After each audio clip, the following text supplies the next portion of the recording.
anyone better to interview about Blixen's Babette's feast than Kristian Ditlev Jensen. Kristian has a vast knowledge about food, literature, and religion. My name is Desiree Ohrbeck, and I'm a former Danish lecturer at the Scandinavian Studies Department at University of Washington. Kristian, you have worked as a journalist for major newspapers in Denmark, both as a literary critic and as a food critic. You are a highly recognized writer and graduated from the prestigious Forfatterskolen. Your first novel from 2001 was an autobiographical one, this one, Det bliver sagt, for which you received Weekendavisens litteraturpris. Your first fictional work, and one of the reasons I wanted to talk to you specifically about this topic today, was your 2004 book, Livret, which also won you a prestigious prize, namely the Bogforum Debutant Prize. Your most recent work is Bar, which also centers around something we put in our mouths and consume, albeit be it in a more liquid form. In this work, culture and identity also play a major part, and maybe we can get back to that later. This latest book, as far as I understand, is nominated for the DR Romanpris this year. A very, very warm welcome to you, Kristian. Thank you. Did I miss anything? Is there something you would like to add that would be relevant for the discussion about Blixen's Babette's feast today? Well, maybe you should mention that I'm an ordained priest as well. Yeah. That would be relevant for the text. Yes, I put it in my notes, and of course I forgot to put it in my Word document. But yes, of course you are also pastor. Yeah. So the difference in religious belonging is closely tied to food in Blixen's novella. Would you help us understand the relationship between religious affiliation and the role of food? Well, the obvious thing to point at if you are talking about Christianity, I think it would be the Eucharist. We call it nadver in Danish, and actually that simply means supper. I think there's an equivalent kind of way of talking about it in English, that you call it the Holy Supper or something like that. But in Danish, it's actually an Old Norse word, a Viking word, which simply means supper. That's called nadver in Danish, and it simply means supper. So it's really just eating supper with Jesus. So you're having like a dinner appointment, a dinner date with God when you are going to Eucharist in a very Protestant church like the Danish one. And you can see in the different denominations of Christianity that there are different ways of understanding the Eucharist. Protestants like us believe that there's a certain kind of transformation of the bread and the wine. It's sort of become quasi transformed. Catholics believe that it is really transformed, and some more hardcore Protestants in Switzerland and so on would say that it is not at all transformed. It's just like a souvenir from the past. It's like a memorial supper in a way. So you can see there that there are different ways of relating to food, relating to symbols, relating to God in a way. But in this Blixen short novella, I think it is, I think it's more relevant to talk about pleasure, actually, because if you think about certain kinds of Christianity, especially Protestantism, pleasure is something that is sort of taken out of life in a way. It's considered, I think, in a way, you know, the saying that the sum of all vices are constant. So that if you stop drinking, for instance, you'll be eating more candies, or if you stop eating candies, you'll have more frivolous sex with people, or if you stop having sex with someone, you'll become more happy about food or whatever. It's sort of like a connected containers, and if you sort of take one away, there's just more in the other one. That kind of math is actually what's going on in this kind of relation between food and pleasure and so on. So if you take away the pleasures that are physical, then you sort of enlarge the level of maybe not pleasures, but intensity in matters that are, for instance, non-physical. That would be metaphysical or actually spiritual. So to be more spiritual, you remove the pleasures. That's kind of one way of seeing it. So that in Protestant countries, you sort of try to repress pleasures in a lot of ways. I believe that in Victorian England, that was very Protestant. You had I think you had 2 prostitutes per 1 non-prostitute woman in London at one time. So actually you had more prostitutes than you had regular, ordinary married or unmarried women. That says a lot about repression of lust and sort of need and so on, all the physical things. And I think it's a little bit the same if you go into the top 50 restaurants, which is like an international competition for restaurants, you find that Noma, the Danish restaurant, has won several times as #1. But if you have this filter on and you talk about pleasure, you talk about aesthetics and so on, if you go into this restaurant, I've been there several times, it's actually quite kind of a rough experience. I mean, at one point I had to eat a tartar, which is raw meat, with my fingers from a stone. I mean, it was practically unprepared food, eaten without a knife or a fork and without even a plate, and it was uncooked. So it was raw food in a way, and that's as sort of as uncooked as it can be. So it was it had some sort of physical pleasure to it, because it was wild to eat raw meat and stuff like that, and you felt like an animal, and all this was sort of the intention. But the idea was very, very far from a fine French restaurant. It was sort of the opposite, because as one food critic said once, in the French cuisine you have to transform the food so that it doesn't actually look like itself. So if you have a duck liver, it should look like a pâté, and if you have an apple, it should end up in a sort of tatin or something like that. So it's completely different in looks and taste and so on from the original. So the opposite of that is the Protestant cuisine, which is rye bread with raw meat on top or something like that. And in that you can see sort of the story in the novella. Here is a Protestant country. Blixen was afraid of insulting the Danes, so she moved the story to Norway, which is not too far away from Denmark. And actually it was kind of originally thought to be situated in northern Jylland, which is a part of Denmark, were in former days known to be like very, very, very sort of hardcore Protestant in a sort of fundamentalistic way.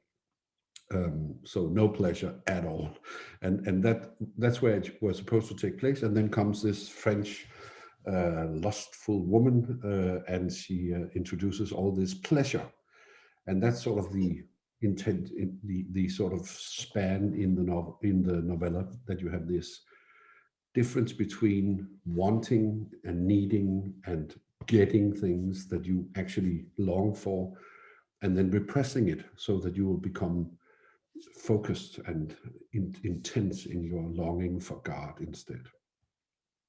There's so many things to talk about here. Very interesting, and I can't help but remembering it's there's a place in the novella where it says this woman is now turning a dinner into a love affair, and that's what you're kind of touching on, right? And the transformation from a raw product to something that's completely different looking, and it does something to us as human beings when we consume it. And it is like a very old metaphor, actually. Food is like the metaphor for sex. You can put it bluntly like that.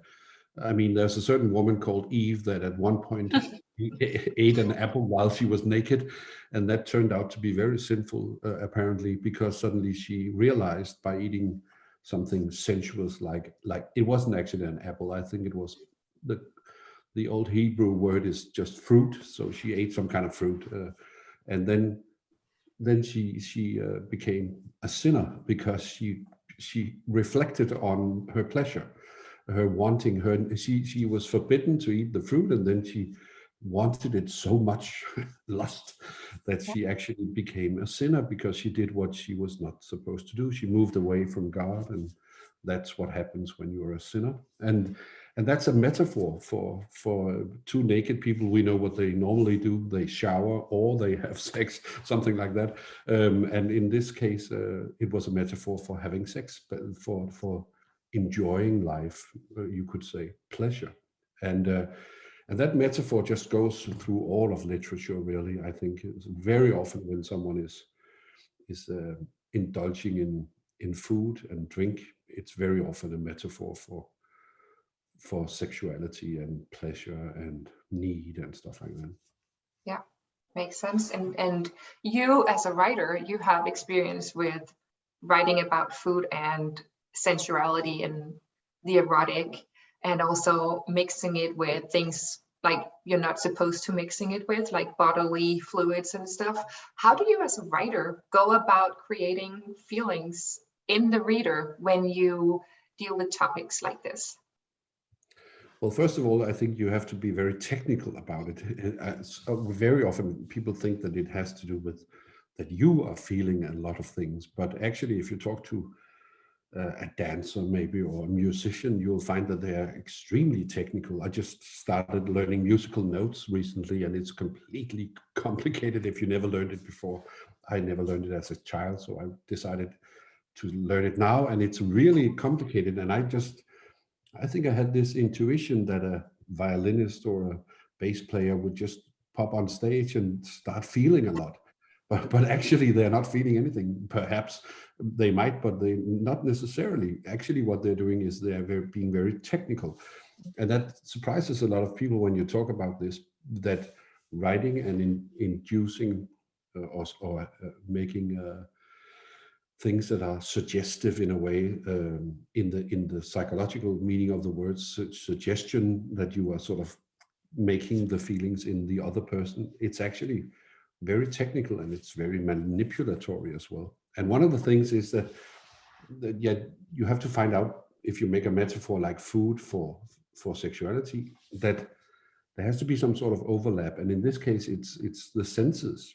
It's the smell and the visual sense, and it's the olfactory senses and the tactile senses, that you can touch food and you can taste it and you can smell food. And then you can, if you then think about a sexual intercourse, for instance, it's basically a lot of the same things. You can feel your partner, you can taste them, you can smell them, you can touch them, and you can hear them. So there are a lot of senses going on. And then I think that's why it can become erotic, actually, to an extent where people also in real life are interchanging sexuality or sexual activity with eating. So you talk these days about people being gastrosexual, meaning that they are usually old spinsters, or what it's called, like single ladies in their 40s or something that didn't actually get a partner. And instead they just have given up, and instead they're just eating food and sort of, in a metaphorical sense, having orgasms or foodgasms, that it's also called. But when you write about it, it has to do with finding the overlaps. Something you can see it actually in some. I remember reading once a dissertation about wine criticism, where a linguist had analyzed wine reviews from New York Times. That was a corpus that was analyzed, all the adjectives that were used about wine. And one of the points, one of the great points in this dissertation was that you actually use the same words as you would to describe a sexual partner.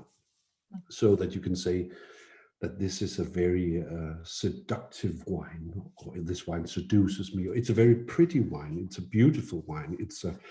And then you can become more like wild in your language. It could be like a suggestive wine, or it could be a horny wine. It could also be a wine described as the partner, so that you could say it was like I believe there was one critic who wrote about that it was a fat wine, or it was a sort of a voluptuous wine. and one critic at one point also started dressing up this partner so that you had like you could have like a wine that was dressed in silk, for instance, and that's very clearly a metaphor about sexuality and sexual intercourse and attraction and stuff like that. This is an attractive wine. It's very sexy. You could say all kinds of things that actually is from the sexual domain and taken into the gastronomical domain. And you can do that the other way as well. It sounds a little bit, I have to say, like we need some more female wine critics, but let's discuss that another day.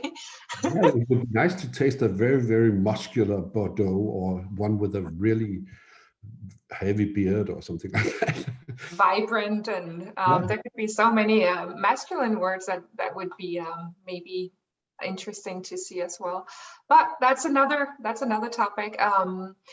If we move back to the text, there is a lot of distrust that is tied to food and to strangers, and of course a lot of identity tied to the food that we know, and we're like very uncomfortable with the unknown and the strange food and strangers in general. How did you read that part, or the whole story in terms of that? I've always been very fascinated by the relationship we have with sort of identity and food, and our relation to the food as identity. The second book you showed is called livret, and in Danish, if you analyze the word, it means a dish which has to do with life. The first part of the word is life, liv, and ret is a dish. So if you translated it directly, it would be a life dish.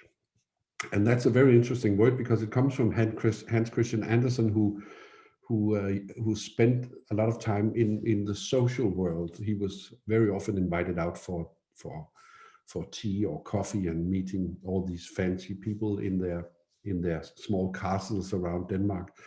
And to make the conversation go easier, there was a social game called, it wasn't really called anything, I think, but it was like where you asked people sort of symbolic questions and they had to answer, because then you got to know each other a little, and you could be a little kinky perhaps without really saying it. And one of the things was that you would ask a person, if you could choose only one word you could use for the rest of your life, what would that word be, the best word in the world that you will always feel good about using? And Hans Christian Andersen said that his life word was dejlig, meaning, I don't know, wonderful or nice, because he thought everything was so nice. And then you could ask, what is your life drink? What is your life this and that? And one of them is, what is your life dish? The concept of a life dish is different from the translation you normally make into English, which is comfort food. Because children normally talk about their life dish in Danish, like, what's your life dish? I only eat, and then they have one dish they always prefer. And that's what makes them happy, and therefore people normally translate it as a comfort food, something that feels nice to eat. But it's really not what it means. It means something which is like tied to you in a very deep way.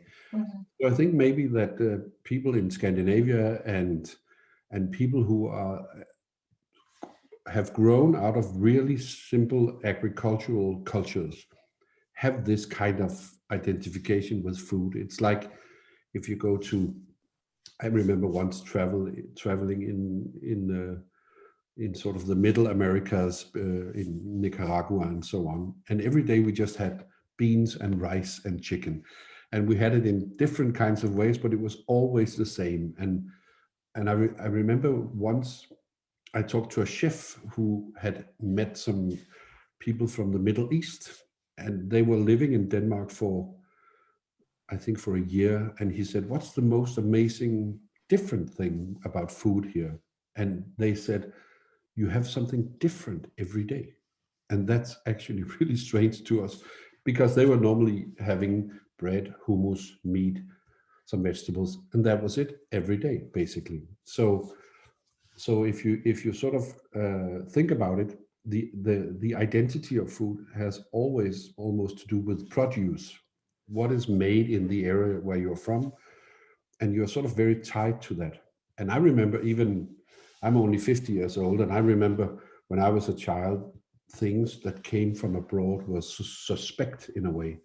My grandfather once tasted spaghetti, and that was like an event in the family, that my grandfather talked he had spaghetti, because he didn't know how to eat it and he thought it was a weird shape. And what was all this about tomato sauce? What is that, like a soup, or what's going on? Actually, when I was a child, we ate spaghetti with brown gravy because people couldn't really understand how to import the food like in a proper way. So they just integrated it into their own cuisine. And it's really interesting, this thing about being suspect about, like xenophobic about food, because it has to do with sort of, I think, I'm not an anthropologist, but I think it has to do with the tribal instincts and stuff like that. This is our thing, this is us, this is what we do.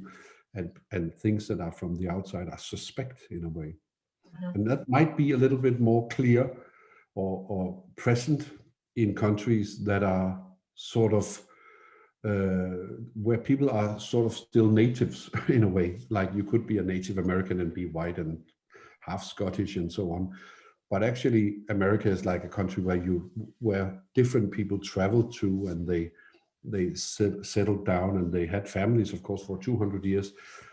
But it's still some sort of an immigration country. Absolutely. And I don't think you would say today, sorry for interrupting you, but you wouldn't say today that you can be a Native American and be British or Scottish. The Native Americans are the original peoples, right? So that's so interesting. I have of course, my own experiences being an immigrant to this country and actually staying away from certain foods until I tried them and was sometimes pleasantly surprised. And I remember introducing my grandmother to sushi back in the day. But so the thing is, it has somehow being open to other ways of eating in this case, but essentially other ways of seeing the world does influence the individual, but also the community, right? And we see that in Babette's feast. How do you see Babette's food influencing the community here, and maybe in a broader sense, a culture that is introduced to something foreign or something new? Like in the novella? Yeah, and maybe also like in a more like macro level, maybe in Denmark or other places in the world. Well, actually, what I find really interesting is that she wins the lottery, and that's why she can just one time, be herself. That's actually what's at stake here. She is only one time in the entire time she lives in Denmark as a servant in this family. She actually gets to be herself and eat the food that she actually is brought up with and that she likes, and that this very elaborated food that she's educated in making and so on. And that's kind of interesting, because then she only presents herself and her ethnicity and so on one time to the family. She spent all her life making some food she didn't like to some people she felt were weird, probably. But it also has to do with, if you want to make a modern sort of Marxist reading or something. We had professors when I was in the university in the 90s that were educated in the 70s, and they still were doing Marxist readings, and now people are doing neo-Marxist readings. It's quite funny. But they would say that this is a story about economy. This is a story about what happens if you introduce wealth into a community that is poor. So you have this community that doesn't have any money, and because she wins the lottery, she is instantly rich for one day. And then she starts, and what are the consequences? Well, it's indulgence, it's luxury, it's pleasure, it's the good life, it's everything you don't have when you're poor.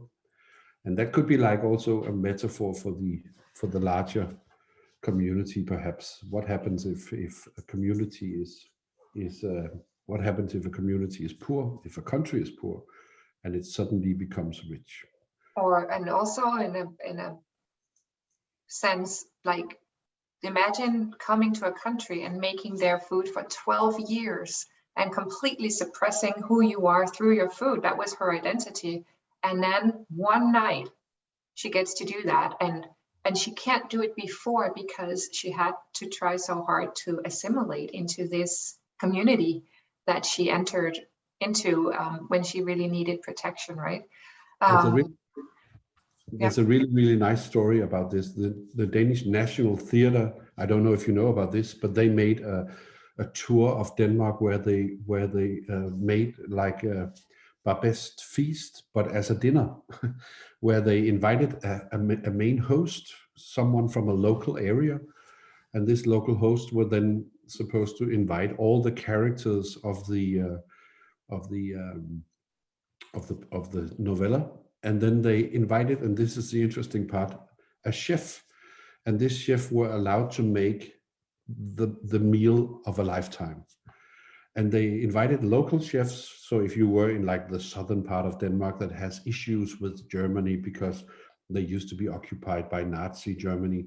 So what would happen if a chef from this area who was half German was supposed to make the dinner of a lifetime? And he made some very interesting dishes. Yeah. But at one point, one of the chefs that they invited was a refugee from Syria who had come to Denmark and was living there and had an awful journey all the way. And he was like Babette, always felt suppressed, because if he had a job as a chef, it was just flipping burgers or making Danish food or something like that. And suddenly they said to him, well, you have quite a lot of money and you can pretty much do what you want as long as you tell your story, your identity through food. And then he made this wonderful, huge banquet that I unfortunately didn't enjoy myself, but I read about it, with all the things that were his life dishes, his heritage of food, his comfort food from when he was a child, accompanied by the stories as well. So he said, I'm making this kind of, I don't know, shish kebab or something like that because my grandfather taught me how to blah, blah, blah. And that was so fascinating because it was not just an interpretation of the novella, it was actually a very deep understanding of this novella, and then this sort of postmodern translation. What would it be like if you were Babette? And it's a wonderful mental experiment for your fantasy to indulge in. What would I make if I were Babette? If I had, like, I don't know, $10,000 for 10 people to make food. That is very interesting. And it goes two ways, because those who sit there and enjoy the food open up to understanding this other human being who otherwise has not had that chance to show who he or she was.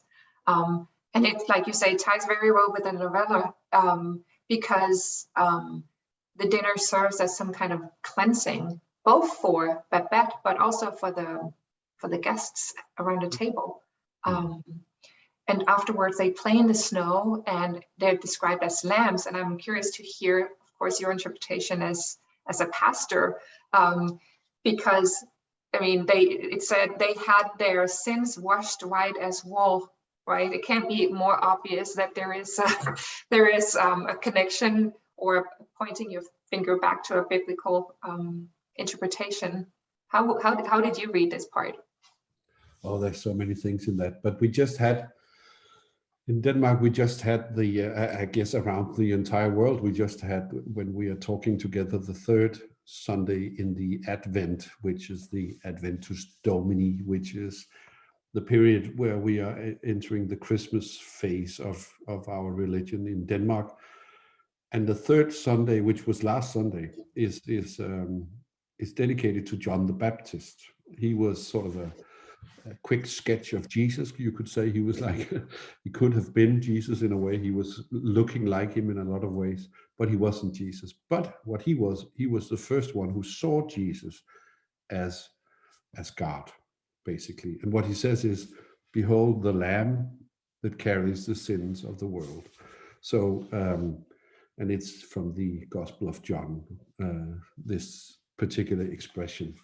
And that is actually why I have the title I have. I'm a pastor. I'm one who, it means someone who takes care of sheep, actually.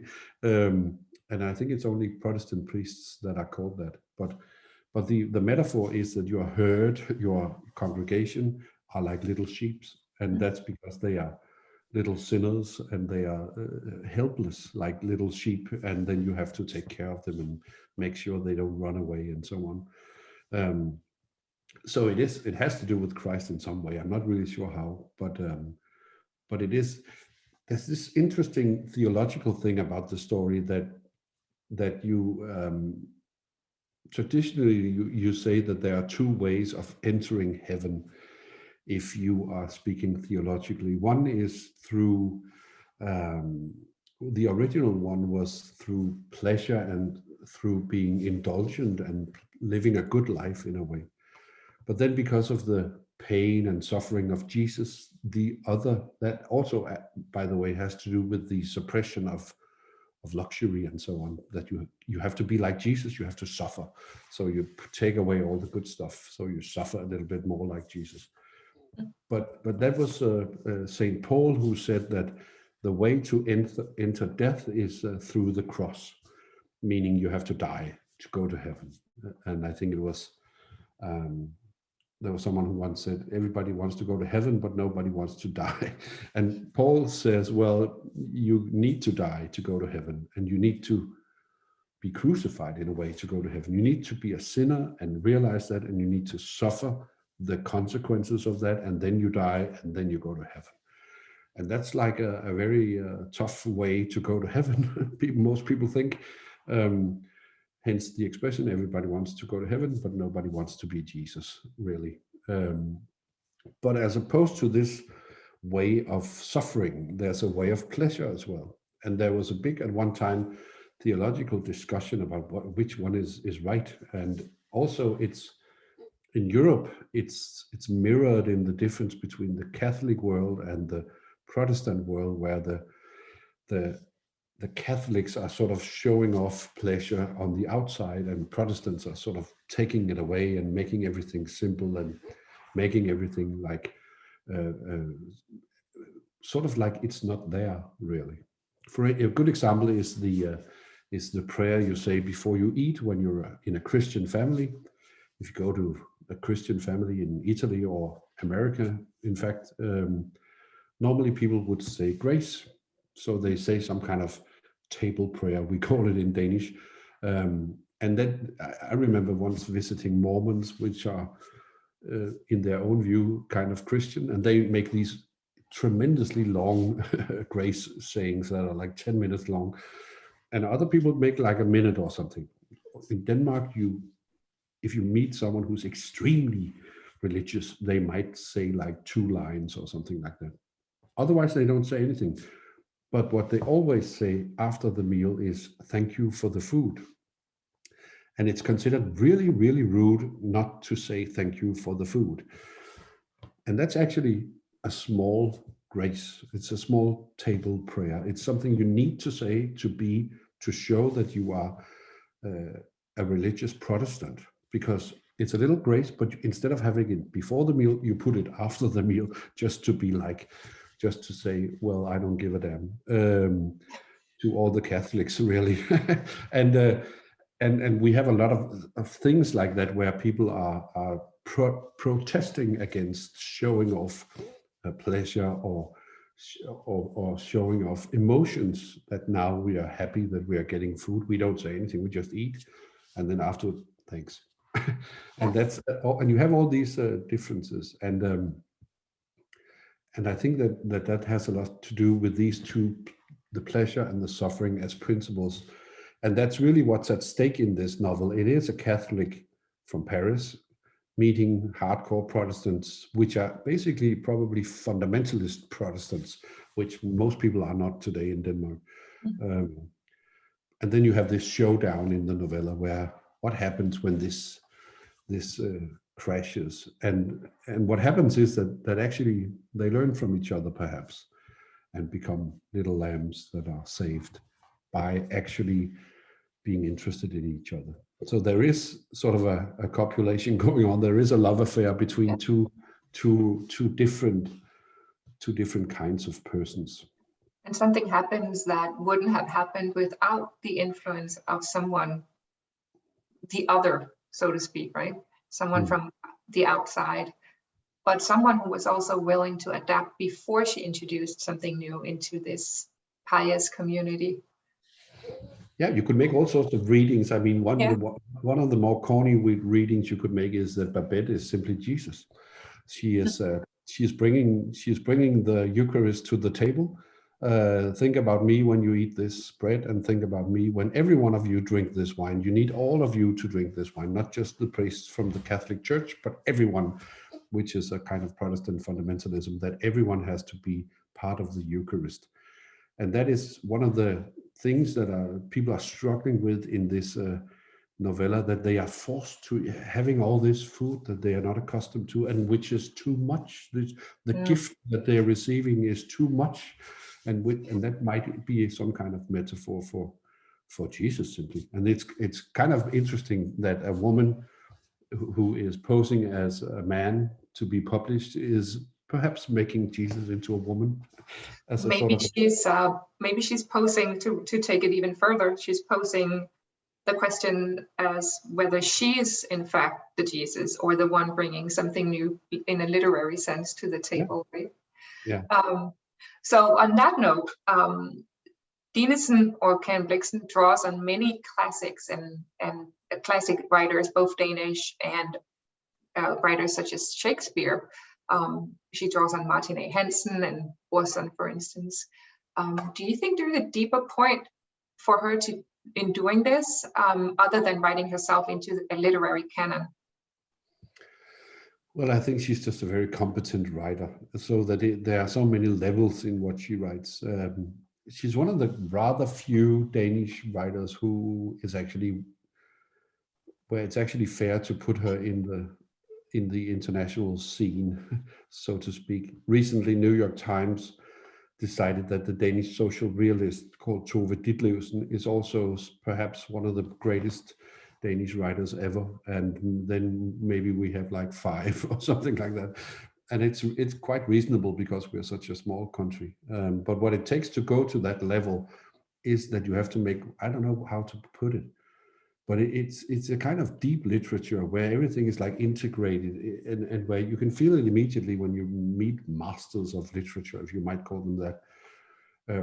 All the other of us are just trying as the best we can to maybe hint to one writer or something like that. But this is actually several different cultures and writers being integrated into the text in kind of all kinds of interesting ways. She also has like this deep, she draws really deep on stories, like just stories people have been telling, which is like an oral tradition. It's quite interesting. So she does all kinds of things. And I think instead of just taking out one writer and saying, oh, she's using Shakespeare for this reason or that, what really is great literature is that it's sort of open. I mean, we can insist on reading it in a biblical way, or we can insist in reading it in a gender discussion kind of way. But what it really is it's really open. You can read it in a gastro-historical way. You can read it in a medical way, probably if someone overeats. You can do the financial studies if you want to. Yeah. Sustainable, environmental, exactly. all those, yeah. Climate change kind of reading. You could read it if you wanted to. You could also read it like in a post-colonial way. How do we deal with strangers, and how do strangers act when they come into different cultures where they don't belong, so to speak, natives versus immigrants and stuff like that. And it would be very relevant actually to do that. But you can do all of that, and that's kind of the weird and wonderful thing about Babette's Feast, that it is like a feast in itself. It's a very tiny book, and it's really like a buffet. Yeah, I think that's so very true. And I think this is a perfect way to, unless you have something you want to add, this is a perfect way to end the interview. Do you have anything you want to add, Kristian? No, I'll keep my mouth shut. Okay. Well, I want to say it's been an absolute delight. Thank you so very much. Thank you. And to our viewers, I hope you found the discussion interesting and meaningful. This interview is part of an effort to promote Danish literature and English translation.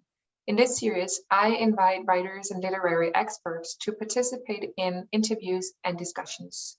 If you're interested in reading and discussing Danish literature, I invite you to become a part of our virtual nationwide Danish book club, hosted by Dinesen. Before we end, I would like to take a moment to thank the Scandinavian Foundation, Museum of Danish America, Northwest Danish Association, National Foundation for Danish America, National Nordic Museum, American-Scandinavian Foundation, University of Wisconsin-Madison, and the University of Washington Scandinavian Studies Department. Thank you for tuning in, and see you next time. And thank you again, Kristian, so much. Thank you.